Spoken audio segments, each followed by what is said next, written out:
तक हम लोगों ने जीएससी लेक्चरर के 2019 और 2018 के क्वेश्चन पेपर को सॉल्व कर लिया है। आइए आज हम लोग क्वेश्चन पेपर 2017 को सॉल्व करेंगे और जिसमें से आपके जो क्वेश्चन रखे गए हैं वो है बायो फिजिक्स केमिस्ट्री के क्वेश्चन हैं, जो अति महत्वपूर्ण क्वेश्चन हैं और उनका लेवल आप लोग देखते ही होंगे। ऐसे ही क्वेश्चन आपके जीएससी लेक्चरर में जो जीएस वाला पोर्शन होता है वो आएंगे। तो अगर वीडियो पर अगर अगले 2 पेपरों को वीडियो अगर आप लोगों ने नहीं देखा है तो प्ले लिस्ट में जा कर के देख सकते हैं। और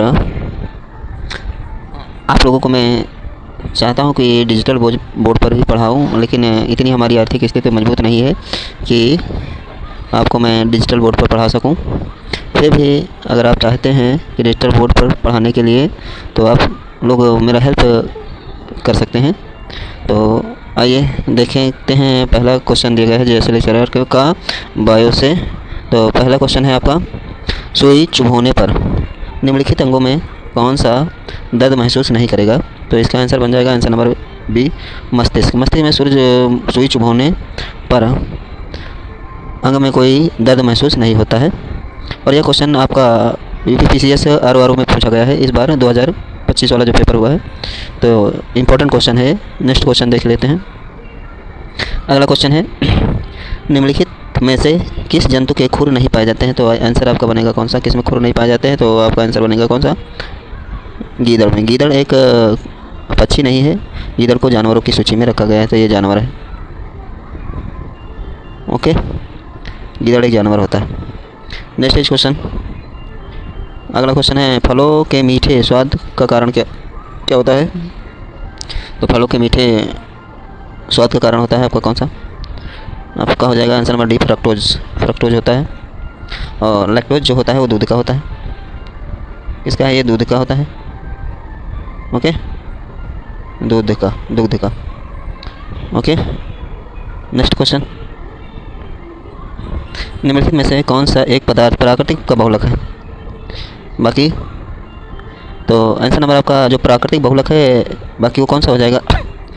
सॉरी, आपका जो क्वेश्चन बनेगा आंसर नंबर भी बनेगा, ये प्राकृतिक होता है रेशम। बाकी जो अन्य हैं वो जैसे स्टार्च, सेलुलोज इसके अंतर्गत आते हैं, और प्रोटीन, ये सब क्या होते हैं? प्राकृतिक। रबड़, ये रबड़ और रेशम, ये सब क्या होते हैं? प्राकृतिक के बहुलक होते हैं। कृत्रिम बहुलक की बात की जाएगी तो कृत्रिम बहुलक में कौन हो जाएंगे? बाकी ये तीनों क्या हो जाएंगे? आपके कृत्रिम बहुलक हो जाते हैं। ओके, तो नेक्स्ट क्वेश्चन की बात की जाए, अगला क्वेश्चन पर चलते हैं। निम्नलिखित में से कौन सही सुमेलित नहीं है? तो सही सुमेलित अगर नहीं तो इस पर गोलक खींच लीजिए, क्योंकि हम लोग सही सुमेलित वाले को टिक कर देते हैं। तो आपका पहला आंसर दिया गया है ये इंसुलिन। इंसुलिन क्या है? रक्त की शर्करा को नियंत्रित करता है। और एक मिनट रुकेंगे, जो अगला दिएगा बी मेलाटोनिन। मेलाटोनिन क्या है? निद्रा को नियंत्रित करता है मेलाटोनिन। ये हार्मोन्स होते हैं। और ऑक्सीटोसिन जो होता है, ऑक्सीटोसिन वो दुग्ध स्तन स्त्रियों में जो दुग्ध का स्राव होता है उसको नियंत्रित करता है। और गैल्वेस्टोन की अगर बात की जाए तो ये जो रक्तचाप दिया गया है, ये इसका आंसर सही नहीं होगा। तो इसका आंसर हो जाता है कौन सा? इसका आंसर बनता है भोजन के उपापचय का नियंत्रण करता है। इसका नियंत्रण करता है तो भोजन के उपापचय का, भोजन के उपापचय। ओके, स्थान खाली नहीं है, बाकी आप समझ लीजिएगा, उपापचय बोला है। अगला क्वेश्चन देखिएगा, यूरिया क्या है? तो यूरिया एक नाइट्रोजन युक्त कार्बनिक यौगिक है। ओके, नाइट्रोजन एक कार्बनिक यौगिक है। ओके, नेक्स्ट क्वेश्चन की बात की जाए, और हाँ, यूरिया में जो यूरिया आती है ना, उसमें नाइट्रोजन की मात्रा कितनी होती है? नाइट्रोजन की मात्रा होती है 46%। ओके, वायुमंडल की बात की जाए तो 78% नाइट्रोजन पाई जाती है। नाइट्रोजन किसके लिए उपयोगी होती है? पेड़ पौधों के लिए। ओके, पेड़ पौधों के लिए उपयोगी होती है, पेड़ों को हरा बनाती है, क्लोरोफिल। ओके, नेक्स्ट क्वेश्चन दिए गए हैं, नीचे 2 कथन दिए गए हैं। कथन ए, मानव शरीर सेलुलोज के पाचन में असक्षम है, कारण आर, मानव शरीर में स्टार्च अपघटक एंजाइम डायस्टेस विद्यमान रहता है। नीचे दिए गए कोड से सही उत्तर का चयन कीजिएगा। ये देखते हैं नीचे कूट दिए गए, तो कूट है आपका ए तथा आर दोनों सही है, और ए की सही स्पष्टीकरण आर है। ए तथा आर दोनों सही हैं, किंतु ए आर का सही स्पष्टीकरण नहीं है। ए सत्य है किंतु आर असत्य है, और डी दिए गए है असत्य, और ए असत्य है किंतु आर सत्य है। तो इसका आंसर बनेगा कौन सा? जिसका आंसर बनेगा वो बन जाएगा आपका कौन सा? बी। आंसर नंबर बी सही है। ए तथा आर दोनों सही किंतु आर ए की सही स्पष्टीकरण नहीं है। ओके, ए आर दोनों सही हैं लेकिन स्पष्टीकरण सही नहीं है। नेक्स्ट क्वेश्चन देखिए, निम्नलिखित में कौन सा युग्म सही सुमेलित नहीं है? क्या मुझे सही सुमेलित नहीं है युग्म? बाकी सब सही हैं। विटामिन B12 की बात की जाएगी तो विटामिन B12 किसके लिए? प्रति अरक्तता कारक। तो आपका ये सही हो जाएगा। विटामिन सी की बात की जाए तो विटामिन सी क्या हो जाएगा? स्कर्वी एसिड हो जाएगा, ये भी सही है। विटामिन डी की बात की जाए वांध्यता रोधी, यही आपका क्या है? विटामिन डी, यही आपका सही नहीं ऑप्शन है, तो ऑप्शन आपका सही गलत है। के की बात की जाए तो क्या हो जाएगा? ये प्रति रक्त स्त्रीवी कारक होता है, तो बी का जो सही बनेगा डी का वो क्या बन जाएगा? डी जो होता है रिकेट्स होता है। यहाँ पर क्या हो जाएगा? रिकेट्स। सही कर लेना, रिकेट्स है। Okay, rickets, vitamin D. अगला क्वेश्चन देखिएगा नेक्स्ट।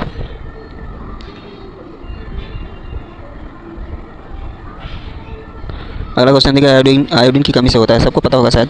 आंसर नंबर कौन सा सही हो जाएगा? आंसर नंबर सी, घेंघा रोग होता है। ओके, रतौंधी की बात की जाए विटामिन ए, विटामिन कौन सी है? आयोडीन की कमी नमक से होती है, आयोडीन नमक। ओके, कर्क रोग की बात की जाए, ये कैंसर, कर्क रोग, इसे कैंसर रोग भी कहते हैं, कोशिकाओं के अनियंत्रित वृद्धि से होता है। कर्क जानते होंगे, एक टॉयलेट में चलकर होना, इसको क्या कहा जाता है? कोशिकाएं अनियंत्रित हो जाती हैं, कोशिका क्या हो जाती है? अनियंत्रित हो जाती हैं। बाकी इधर समझ लीजिएगा, अनियंत्रित हो जाती है इसलिए कर्क रोग हो जाता है। नेक्स्ट क्वेश्चन की बात की जाए, अगला क्वेश्चन है, पित्तरस में उपस्थित पत्थर निम्नलिखित में से किसका पाचन प्रभावित करते हैं? अगर पित्ताशय में क्या हो जाता है? पथरी आ जाती है, ठीक, कैल्शियम मैग्नीलेट से पथरी निर्मित होती है, तो पित्तरस में को किसको प्रभावित करेगा? तो इसका आंसर बन जाएगा कौन सा? कौन प्रभावित हो जाएगा? तो आंसर नंबर बी, वसा का पाचन नहीं होगा। ओके, इसका पाचन नहीं होगा, वसा का, पित्ताशय में वसा का पाचन होता है एमिल्सीकरण। ओके, नेक्स्ट क्वेश्चन, अगला क्वेश्चन दिया गया है, निम्नलिखित में कौन सा आनुवांशिक रोग नहीं है? आनुवांशिक में हेमोफीलिया हो जाएगी, रंजकहीनता, वर्णांधता और रतौंधी, यही आपका आंसर सही है। कौन सा? रतौंधी। ये आनुवांशिक लक्षण नहीं होता, बाकी सबके सब वंशानुगत होते हैं, हेमोफीलिया, रंजकहीनता और वर्णांधता। नेक्स्ट क्वेश्चन, सूची 1 को सूची 2 से सम्मिलित कीजिए तथा और सूचियों के नीचे दिए गए कोड से सही उत्तर को चुनिए। आइए देखते हैं सूची को। तो सूची दिया गया उत्पाद और एक तरफ दिया गया स्रोत। अफीम, अफीम किससे प्राप्त होता है? तने से, फल से। अफीम प्राप्त होती है तने से, सॉरी फल से। क्या बनेगा? एक का कौन हो जाएगा? 1 का 3 बनेगा, 1 का कौन बन जाएगा? 3, अफीम फल से। हींग जड़ से तैयार होती है, जड़ से की गाद मतलब निकलती है उसे। रबड़, रबड़ किससे प्राप्त होती है? छाल से। तने से प्राप्त होती है रबड़। सी का 4, कुनैन, कुनैन किससे? छाल से। तो देख लीजिएगा, ए का 3 और बी का 2, सी का 4 और डी का 1। देखते हैं कौन सा सही हो जाएगा। कोट नीचे दिए गए, तो कोड आपका कौन सा बनेगा? आइए देखते हैं। कोड बनेगा आपका कौन सा? बी। कौन सा कोड सही होगा? B number. ए का 3 दिया था, फल। डी का, बी का 2। आंसर आपका बनेगा बी। अगला क्वेश्चन देखिएगा, निम्नलिखित में से कौन सा सही सुमेलित नहीं है? सुमेलित वाले में एग्जाम हॉल में पूरा गोला कर लीजिएगा। पहले तो नत्रजन स्थिरीकरण कारक और एक तरफ फसल दिया गया है। तो आइए देखते हैं इसमें नील हरित सवाल। नील हरित सवाल कहाँ होगा? तो नील हरित सवाल हो जाता धान में, जो नीचे कई बन जाती है उसी को बोलते हैं नील हरित सवाल। ये सुमेलित है। राइजोबियम की बात की जाए तो ये कहाँ हो जाएगा? मटर में। और एजोटोबैक्टर, एजोटोबैक्टर जो होता है कहाँ होता है? गेहूं में। ओके। आइजोला, आइजोला कहाँ होता है? मक्का में। यही ऑप्शन क्या है आपका? गलत हो जाएगा। तो आइजोला की अगर बात की जाए, आइजोला होता है धान में। इसका सही क्या बनेगा? धान। आइजोला धान में है। ओके। बाकी सबके सब सुमेलित हैं। मटर भी सुमेलित है, गेहूं पे। एजोटा बैक्टर गेहूं में पाया जाता है। अगला क्वेश्चन, कृत्रिम उपग्रह पृथ्वी से सुस्पष्टता से ट्रैक किया जा सकता है। इसका आंसर क्या होगा? तो ये फिजिक्स के क्वेश्चन है। तो फिजिक्स के क्वेश्चन कौन सा सही हो जाएगा? डापलर प्रभाव द्वारा। आंसर नंबर 1 ए बनेगा। डापलर प्रभाव द्वारा पृथ्वी से कृत्रिम उपग्रह को स्पष्टता से ट्रैक किया जा सकता है। नेक्स्ट क्वेश्चन, अगला क्वेश्चन दिया गया है, एक सुरंग में 100 वाट क्षमता वाले 5 बल्ब लगाए 20 घंटे तक जलाए जाते हैं। संपूर्ण विद्युत खर्च होगा, कितना खर्च होगा विद्युत? 5 बल्ब लगाए जाते हैं, ठीक है, एक सुरंग में। कितने वाट के? 100 वाट के। तो और ये कितने घंटे चलेंगे? 20 घंटे। तो इसका कितनी यूनिट खर्च होगी? तो इसका आंसर क्या हो जाएगा? आंसर नंबर सी सही होगा, 10 unit. Okay. Next question, mobile charger होता है। मोबाइल चार्जर क्या होता है? तो मोबाइल चार्जर एक अपचयी ट्रांसफार्मर होता है। मोबाइल चार्जर क्या होता है? एक अपचयी ट्रांसफार्मर होता है। ओके, अपचयी ट्रांसफार्मर भी होता है। ओके। नेक्स्ट क्वेश्चन, एक कटा हुआ हीरा जगमगाहट के साथ चमकता है। इसका कारण क्या हो जाएगा? इसका आंसर बनेगा कौन सा? आंसर बनेगा बी, पूर्ण आंतरिक परावर्तन के कारण हीरे का चमकना, तालाब में पानी का टिमटिमाना और रोड पर या रेगिस्तान में मीरी मरीचिकाओं का बनना ही भी क्या है? पूर्ण आंतरिक परावर्तन के एग्जाम्पल हैं। नेक्स्ट क्वेश्चन,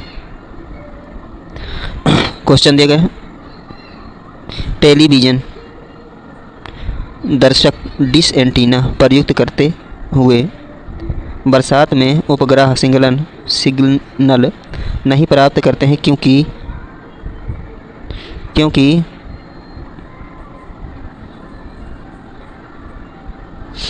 तो क्यों नहीं प्राप्त करते हैं सिग्नल? तो आंसर